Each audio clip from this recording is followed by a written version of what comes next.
देशमुखांच्या हत्येची ए to Z कहाणी काय ते सुद्धा आपण पाहूयात ग्राफिक्सच्या माध्यमातून। संतोष देशमुखांचा मर्डर ए टू झेड कहाणी।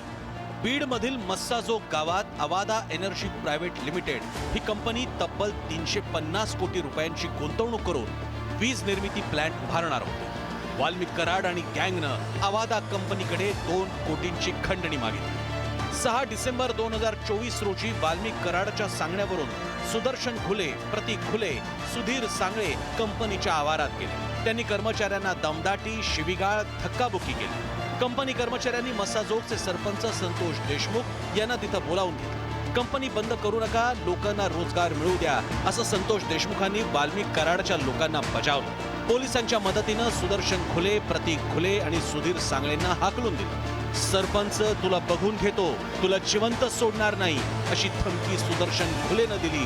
त्यानंतर विष्णू चाटेनं सरपंच देशमुखांना फोन केला, खंडणीच्या आड येऊ नको, वाल्मिकांना तुला जीवे सोडणार नाही, अशी धमकी चाटेनं दिली। 7 डिसेंबर 2024 रोजी सुदर्शन खुलेनं वाल्मिक कराडला फोन लावला। तेव्हा जो तो उठेल आणि आपल्या आड येईल तर आपण ठिकेला लागू, जो कोणी आड येईल त्याला आडवा करावाच लागेल, कामाला लागा, विष्णू चाटेशी बोलून घ्या, तो तुम्हाला मदत करेल, असं फरमान वाल्मिक कराडनं सोडलं। 8 डिसेंबर 2024 रोजी विष्णू चाटे, सुदर्शन खुले आणि गोपनीय साक्षीदार यांची नांदूर फाट्यावरील हॉटेल तिरंगामध्ये भेट झाली। विष्णू चाटेनं वाल्मिक कराडचा निरोप सुदर्शन खुलेला दिला। संतोष देशमुख आडवा आला तर त्याला कायमचा धडा शिकवा, मागण्या पूर्ण केल्या नाहीत तर काय परिणाम होतात हा संदेश इतरांना जाऊ द्या, असं चाटेनं सांगितलं। 9 डिसेंबर 2024 रोजी दुपारी 3:22 सुदर्शन खुले, प्रतीक खुले, सुधीर सांगळे, कृष्णा आंधळे, जयराम चाटे, महेश केदार उमरी टोल नाक्यावर आले। त्यांनी संतोष देशमुखांची टाटा इंडिगो गाडी अडवली